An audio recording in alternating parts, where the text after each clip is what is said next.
ബിസ്മില്ലാഹിർ റഹ്മാനിർ റഹീം ചൊല്ലണേ. വീട്ടിൽ ബർക്കത്തിൽ റഹ്മത്തില്ലാത്തതിന്റെ കാരണം എന്താ? വീട്ടിൽ റഹ്മത്ത് ഇറങ്ങാത്തതിന്റെ കാരണം എന്താ? രണ്ട് കാര്യങ്ങളാണ്. രണ്ട് കാര്യങ്ങൾ കൊണ്ട് വീട്ടിൽ റഹ്മത്ത് ഇറങ്ങൂല.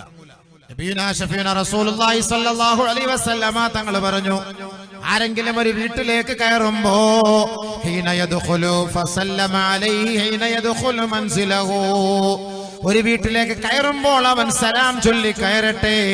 വദകറ സ്മല്ലാഹി അലാ തഅബി, അല്ലാഹുവിന്റെ നാമം ചൊല്ലി അവൻ ഭക്ഷണം കഴിക്കട്ടെ. പരിശുദ്ധ ഹബീബായ തങ്ങളെ പഠിപ്പിക്കുകയാണ്, ഒരാൾ വീട്ടിലേക്ക് സലാം ചൊല്ലി കയറുകയും തന്റെ ഭക്ഷണം ബിസ്മി ചൊല്ലി കഴിക്കുകയും ചെയ്താൽ ഖാല ശൈത്വാനു ലിഅവാനിഹി, പിശാച് തന്റെ അനുയായികളോട് വിളിച്ചു പറയുമത്രേ, ലാ മബീത ലക്കും വലാ അശാ, ഇന്ന് നിങ്ങൾക്കിവിടെ അധിവസിക്കാനോ രാത്രി ഉറങ്ങാനോ നിങ്ങൾക്കിന്ന് കിടക്കാനും സൗകര്യമില്ല, കഴിക്കാനും ഭക്ഷണമില്ല. ഇന്നൽ അബ്ദ ഹീന യദ്ഖുലു മൻസിലഹു ഫസല്ലമ അലൈഹി വദക്കറ സ്മല്ലാഹി അലാ തആമിഹി ഖാല അശ്ശൈത്താനു ലിഅവാനിഹി ലാ മബീത ലക്കും വലാ അശാ. വീട്ടിലേക്ക് കയറുമ്പോ സലാം ചൊല്ലാതെ കയറിയാൽ, കഴിക്കുന്ന ഭക്ഷണം ബിസ്മി ചൊല്ലാതെ ബിസ്മില്ലാഹിർ റഹ്മാനിർ റഹീം ചൊല്ലാതെ കഴിച്ചാൽ പിശാച് തന്റെ അനുയായികളെ വിളിച്ചിട്ട് പറയും, എല്ലാരും വാ, ഓടി ഓടി വാ, അദ്റക്തുമുൽ മബീത വൽ അശാ, നിങ്ങൾക്ക് ഇവിടെ ഉറങ്ങാം, നിങ്ങൾക്ക് ഇവിടെ ഭക്ഷണം ഉണ്ട്, നിങ്ങൾക്ക് ഇവിടെ എല്ലാ സൗകര്യങ്ങളും ഉണ്ട് എന്ന് പിശാച് പറയുമെന്ന് നബി റസൂലുള്ളാഹി. ബിസ്മി ചൊല്ലുന്ന ഭക്ഷണത്തിൽ ശൈത്താൻ വരില്ല. സലാം ചൊല്ലി കയറിയ വീട്ടിൽ ശൈത്താൻ വരില്ല. സലാം ചൊല്ലാതെ കയറിയ വീടും ബിസ്മില്ലാഹിർ റഹ്മാനിർ റഹീം ചൊല്ലാതെ കഴിക്കുന്ന ഭക്ഷണവും എവിടെ ഉണ്ടോ അവിടെ പിശാച് ഉണ്ടാകും. നബിയുനാ റസൂലുള്ളാഹി. അവിടെ റഹ്മത്ത് കിട്ടൂല. മനസ്സിലാക്കാത്തോണ്ട കുട്ടികൾക്ക് രോഗം ഉണ്ടാകണം. കുട്ടികളെ പഠിപ്പിക്കൂല ബിസ്മില്ലാഹ്, ബിസ്മി ചൊല്ലി ഭക്ഷണം കഴിക്കാൻ പഠിപ്പിക്കൂല. തുമ്മുമ്പോ അൽഹംദുലില്ലാഹ് ചൊല്ലാൻ പഠിപ്പിക്കൂല. അവരത് പഠിപ്പിച്ചു നോക്ക്, സ്വാഭാവികമായിട്ട് അവർ തന്നെ ഓട്ടോമാറ്റിക്കായിട്ട് അവരത് ചെയ്തു പോകും. അങ്ങനെ ചെയ്താൽ അവിടെ റഹ്മത്ത് ഉണ്ടാകും. ചെയ്തില്ല എങ്കിൽ റഹ്മത്ത് ഉണ്ടാവുകയില്ല. ഉറപ്പായ കാര്യം തന്നെയാണ്. ശാരീരികമായി ഭാര്യയും ഭർത്താവും തമ്മിൽ ബന്ധപ്പെടുമ്പോ ബിസ്മി ചൊല്ലണേ. ആ ബിസ്മി ചൊല്ലുന്നതിലൂടെ അല്ലാഹുവിന്റെ റഹ്മത്ത് ഭാര്യയ്ക്കും ഉണ്ടാകും, ഭർത്താവിനും ഉണ്ടാകും. വിവാഹം കഴിഞ്ഞു, പ്രസവം കഴിഞ്ഞു, പ്രസവം നിർത്തിയ പെണ്ണാണ്, അവളുമായി ശാരീരിക ബന്ധത്തിൽ ഏർപ്പെട്ടാലും നിങ്ങൾ ബിസ്മി ചൊല്ലാതെ ബന്ധപ്പെടരുതേ. കാരണം ഈ പുരുഷന്റെ ഇന്ദ്രിയത്തിന്റെ അഗ്രത്തിൽ പിശാച് ഉണ്ടാകുമത്രേ. ബിസ്മി ചൊല്ലാതെ ആ പിശാചിൽ നിന്ന് അള്ളാഹുവിനോട് കാവൽ തേടാതെ ആരെങ്കിലും തന്റെ ഭാര്യയെ ബന്ധപ്പെട്ടാൽ അവന്റെ ജനനേന്ദ്രിയത്തിൽ നിന്ന് പിശാച് പെണ്ണിന്റെ ഗർഭപാത്രത്തിലേക്ക് പ്രവേശിക്കുകയും ആ ഗർഭപാത്രത്തിൽ ഇല്ലാത്ത രോഗങ്ങൾ വരുത്തി വെക്കുകയും ചെയ്യുമത്രേ. അതാണ് ഈ മുഴ ട്യൂമർ. ഈ പെണ്ണിന്റെ ഗർഭപാത്രത്തിലൊക്കെ രോഗങ്ങളും അസുഖങ്ങളും ബ്ലീഡിംഗ് ഒക്കെ ഉണ്ടാകുന്നത് ശൈത്താന്റെ കളിയാണ്. അപ്പൊ അതുകൊണ്ട് നമ്മൾ ബിസ്മില്ലാഹിർ റഹ്മാനിർ റഹീം അഊദു ബില്ലാഹി, ഇതൊക്കെ എപ്പോഴും അഊദു ബില്ലാഹി മിനശ് ശൈത്താനിർ റജീം ബിസ്മില്ലാഹിർ റഹ്മാനിർ റഹീം. കോട്ട് പഠിക്കും അഊദു ബില്ലാഹി മിനശ് ശൈത്താനിർ റജീം അഊദു ബില്ലാഹി മിനശ് ശൈത്താനിർ, വാടച്ചു പിടിച്ചിട്ട് അഊദു ബില്ലാഹി മിനശ് ശൈത്താനിർ റജീം പറയൂ. ആരാ പറയാ? ചുമ്മാ അങ്ങോട്ട് തുറക്കലാണ്. തുറക്കുമ്പോഴത്തേക്ക് രണ്ട് പ്രാണി അകത്തേക്ക് കയറിപ്പോകും സംഭവം. അതോടുകൂടി അവന്റെ കാര്യം തീർന്നു. ശൈത്താൻ കയറ്റുന്നതാണ് അതൊക്കെ. ഇതൊക്കെ റഹ്മത്ത് നമുക്ക് നഷ്ടപ്പെട്ടു പോകുന്ന കാരണം. അതുകൊണ്ട് പിശാചിന്റെ ശരീരത്തിന് രക്ഷപ്പെടാൻ ബിസ്മില്ലാണ്. അപ്പൊ ഏത് കാര്യം തുടങ്ങിയാലും ബിസ്മില്ലാഹിർ റഹ്മാനിർ റഹീം തുടങ്ങിക്കോ. വലിയ ബർക്കത്താണ്. ഫാത്തിഹ ഓതുമ്പോൾ തന്നെ തുടക്കത്തിൽ എന്താ അല്ലാഹു പൂരത്തിന് അടുത്ത് പറഞ്ഞ വാക്കെന്താ? അൽഹംദുലില്ലാഹി റബ്ബിൽ ആലമീൻ അർറഹ്മാനിർ റഹീം. മയ്യത്ത് നിസ്കാരത്തിനും അല്ലാഹുമ്മ ഗഫർ ലഹു വർഹംഹു, അല്ലാഹുവേ നീ കരുണ ചൊരിയണേ, നിന്റെ കാരുണ്യം കൊണ്ട് ഈ മയ്യത്തിനെ പൊതിയണമേ. സലാം ചൊല്ലുമ്പോഴും അസ്സലാമു അലൈക്കും വറഹ്മത്തുള്ളാഹി വബറകാതുഹു, ആ സലാം വ്യാപിപ്പിക്കാൻ പറഞ്ഞത് അള്ളാഹുവിന്റെ കാരുണ്യം വ്യാപിക്കാൻ വേണ്ടിയാണ്. അതിന് എന്ന് നമ്മൾ പിശുക്ക് കാണിച്ചോ, എന്ന് നമ്മൾ വിരാമമിട്ടോ, അള്ളാഹുവിന്റെ കാരുണ്യം വർഷിക്കുന്നേ ഇല്ല. നമസ്കാരത്തിൽ നമ്മൾ ഈ വിരമിക്കുന്ന സമയത്തും അസ്സലാമു അലൈക്കും വറഹ്മത്തുള്ളാഹ്, അസ്സലാമു അലൈക്കും വറഹ്മത്തുള്ളാഹ്. വലതുഭാഗത്തിരിക്കുന്ന എല്ലാ സ്വാലിഹീങ്ങൾക്കും എല്ലാ ആരിഫീങ്ങൾക്കും മാലാഖമാർക്കും റഹ്മത്തുണ്ടാകട്ടെ. ഇടതു ഭാഗത്തുള്ള എല്ലാ സ്വാലിഹീങ്ങൾക്കും മാലാഖമാർക്കും റഹ്മത്തുകൾ ഉണ്ടാകട്ടെ. മിമ്പറിൽ ഇമാമ് കയറിയാലും അസ്സലാമു അലൈക്കും വറഹ്മത്തുള്ളാഹി. ഇവിടെയൊക്കെ റഹ്മത്ത് റഹ്മത്ത് റഹ്മത്ത് എന്ന വാക്ക് വന്നോ. പരിശുദ്ധമായ റമളാൻ, ആ റമളാനിന്റെ ആദ്യത്തെ 10 ഏത് 10? ഏത് 10? ഉറക്കെ പറയൂ, സംശയമായി പോയി. ചിലപ്പോ ഇത്തക്കന്റെ തിരിഞ്ഞു വന്നാലോ 2019, അതുകൊണ്ട് പേടിയുണ്ട്. അവ്വലുഹു റഹ്മ, അവ്വലുഹു റഹ്മ വഔസതുഹു മഗ്ഫിറ വആഖിറുഹു ഇത്ഖും മിനന്നാർ. ആദ്യത്തെ 10 റഹ്മത്ത് അല്ലാഹു തആല വെച്ചത് കാരുണ്യം. അതാണ് നമുക്ക് വേണ്ടത്. കാരുണ്യം ഉണ്ടെങ്കിലേ നോമ്പ് പിടിക്കാൻ പറ്റുള്ളൂ. കാരുണ്യം ഉണ്ടെങ്കിലേ ഇബാദത്തിന് ഉത്സാഹം കിട്ടുകയുള്ളൂ. അതുകൊണ്ട് കാരുണ്യം, അല്ലാഹുവിന്റെ റഹ്മത്ത്. വറഹ്മതീ വസിഅത് കുല്ല ശൈ, എന്റെ കാരുണ്യം എല്ലാ സ്ഥലത്തും അങ്ങനെ വ്യാപിച്ചിരിക്കുകയാണ്. വമാ അർസൽനാക ഇല്ലാ റഹ്മത്തൽ ലിൽ ആലമീൻ. ലോകത്തിന്റെ നേതാവും ജേതാവുമായ വിപ്ലവത്തിന്റെ നായകനായ മുത്ത് മുഹമ്മദ് മുസ്തഫ സല്ലല്ലാഹു അലൈഹി വസല്ലമ തങ്ങളെ അല്ലാഹു നമ്മിലേക്ക് നിയോഗിച്ചതും റഹ്മത്ത് തന്നെ. فبما رحمة من الله لنت لهم ولو كنت فظا غليظ القلب لانفضوا من حولك. പരിശുദ്ധമായ ഖുർആൻ അല്ലാഹുവിന്റെ റസൂലിനെ റഹ്മത്ത് എന്നാണ് വിശേഷിപ്പിച്ചത്. അത് കാരുണ്യം എന്നാണ് വിശേഷിപ്പിച്ചത്. ആ കാരുണ്യം ലോകത്തിൽ ഇല്ലായിരുന്നുവെങ്കിൽ നമുക്കിന്ന് ഇവിടെ വിരാജിക്കാനോ വിശ്രമിക്കാനോ കഴിയുമോ? അല്ലാഹുവിന്റെ റസൂലേ, അങ്ങയുടെ കരുണ കൊണ്ടല്ലയോ ഇന്ന് ലോകം വ്യാപിച്ചത്.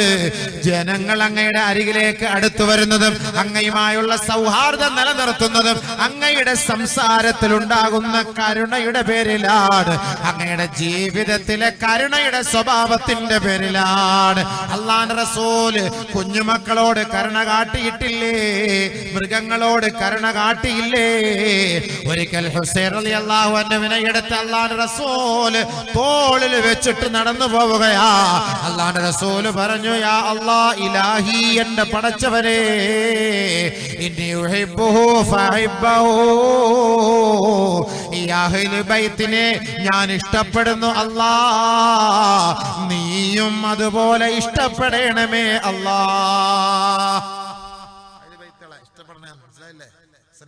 എടുത്ത് വെച്ചിട്ട് പറഞ്ഞ വാക്കാ, ഞാൻ ഇവനെ ഇഷ്ടപ്പെടുന്നു, നീ ഇഷ്ടപ്പെടണേ അല്ലാ. മനസ്സിലായില്ലേ? ബഹുമാനമുള്ള സഹോദരങ്ങളെ, നമ്മൾ ഇതൊക്കെ മനസ്സിലാക്കണം. അള്ളാന്റെ കരുണ എന്ന് പറഞ്ഞ വെറുതെ അല്ല, അത് വിശാലാണ്. അള്ളാഹുവിന്റെ കാരുണ്യം വളരെ വിശാലമാണ്. അതുകൊണ്ടാണ് 99 കരുണ അള്ളാഹ് നമുക്ക് വേണ്ടി മാറ്റിവെച്ചു. ആഖിറത്തിൽ നമുക്ക് അള്ളാഹു പാപമോചനം നൽകി സ്വർഗത്തിൽ പ്രവേശിപ്പിക്കാൻ വേണ്ടി അള്ളാഹു 99 നന്മ റഹ്മത്ത് അള്ളാഹ് ഒരുക്കി വെച്ചിരിക്കുകയാണ്. നിങ്ങൾ കരുതുന്നുണ്ടോ നിങ്ങളുടെ ഇബാദത്ത് കൊണ്ട് സ്വർഗത്തിൽ പോകാൻ? ഒരൊറ്റ അതിലൂടെ പറഞ്ഞാൽ നിർത്താൻ. നബിയുനാ റസൂലുള്ളാഹി സ്വല്ലല്ലാഹു അലൈഹി വസല്ലമ തങ്ങളെ സ്വഹാബാക്കൾ ഒരിക്കൽ പറയുകയാണ്, ഖാരിബൂ വസദ്ദിദൂ, എല്ലാവരും ഇബാദത്തിൽ മിതത്വം പാലിക്കണേ. വ്യഗ്രതയോടെ സൂക്ഷ്മതയോടുകൂടി പരിശുദ്ധമായ ഇബാദത്തുകളെ നിങ്ങൾ നിലനിർത്തണമേ. വഅലമൂ ലയൻജു അഹദുകും, നിങ്ങളാരും നാളെ രക്ഷപ്പെടുകയില്ല. ബിഅമലിഹി, തന്റെ കർമ്മങ്ങൾ കൊണ്ട്. ഇല്ലാ അയ്യ യതഗമ്മദഹുല്ലാഹു ബിറഹ്മത്തിൻ മിൻഹു വഫളലിൻ. അല്ലാഹുവിന്റെ കാരുണ്യവും അവന്റെ ഔദാര്യവും ലഭിക്കാതെ നിങ്ങൾ എത്ര ഇബാദത്ത് എടുത്താലും അവർ രക്ഷപ്പെടുകയേ ഇല്ല സഹാബ. അല്ലാഹുവിന്റെ റസൂൽ സഹാബാക്കളോട് ഈ പ്രഭാഷണം നടത്തിയപ്പോ ജിജ്ഞാസയോടെ സഹാബാക്കൾ അല്ലാഹുവിന്റെ റസൂലിനോട് ചോദിക്കുകയുണ്ടായി. ഖാലൂ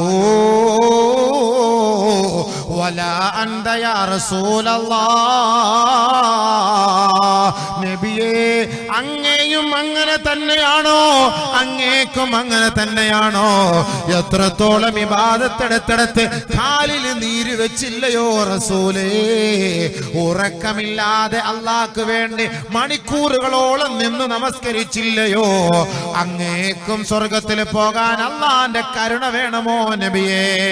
ഖാല റസൂലുള്ളാഹി സ്വല്ലല്ലാഹു അലൈഹി വസല്ലം, ലോകത്തിന്റെ നേതാവ് പറഞ്ഞ വാക്കാണ്. നഅം നഅം, ശരിയാണ് സഹാബാ. ഇല്ലാ അയ്യതഗമ്മദനി അല്ലാഹു ബിറഹ്മതിഹി, അല്ലാഹുവിന്റെ കാരുണ്യമില്ലാതെ ഞാനും സ്വർഗത്തിലേക്ക് പോവുകയേ ഇല്ല.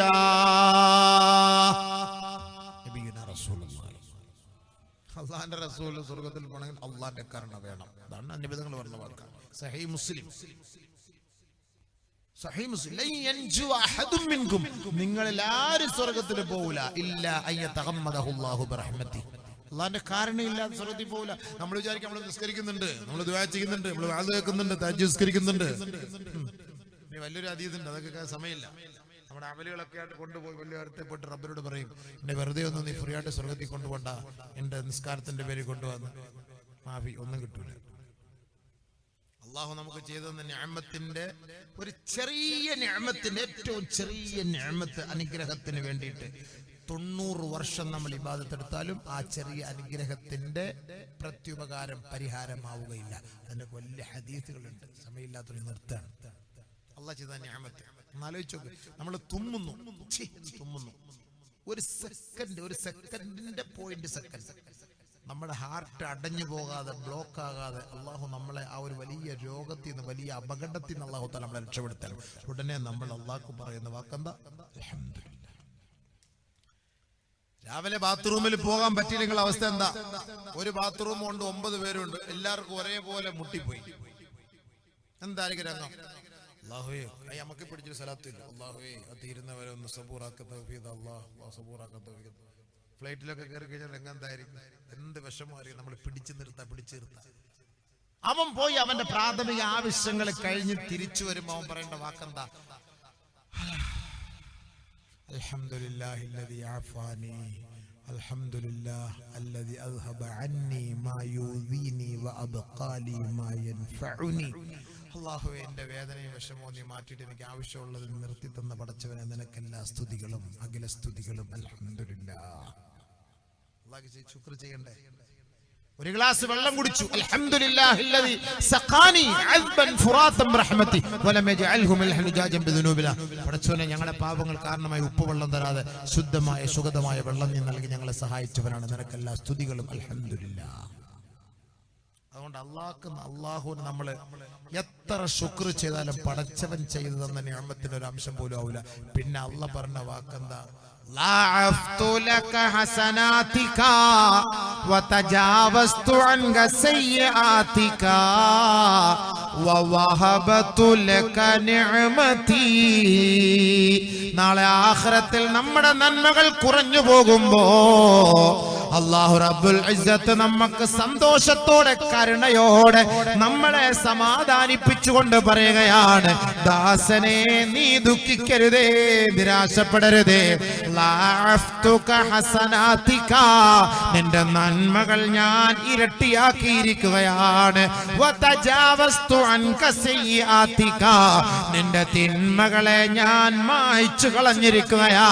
വവഹബതു ലക നിഅമതി, എന്റെ അനുഗ്രഹം നിനക്ക് വീണ്ടും ഞാൻ ഔദാര്യമായി സമ്മാനിച്ചിരിക്കുകയാണ്. അങ്ങനെ അള്ളാഹുവിന്റെ കരുണയോടുകൂടിയല്ലാതെ അവന്റെ ഔദാര്യമില്ലാതെ നമുക്കാർക്കും സ്വർഗപ്രവേശനം സാധ്യമല്ല.